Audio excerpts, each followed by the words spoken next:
বন্ধুরা, একটা মজারজনক ব্যাপার হচ্ছে যে আমাদের এখানে একটা গাড়ি এসছে, যারা মাইক সেট নিতে এসছে তারা এই সব কাজই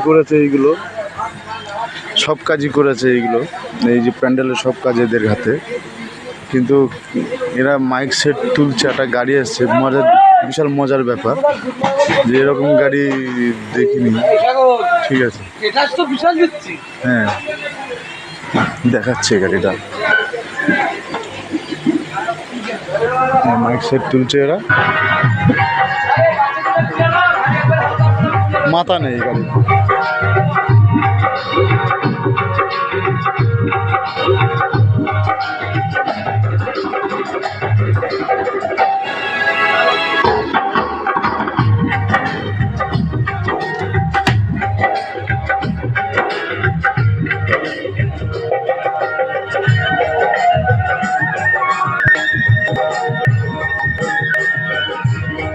কার এরকম গাড়ি দেখেছো বলবে, হ্যাঁ।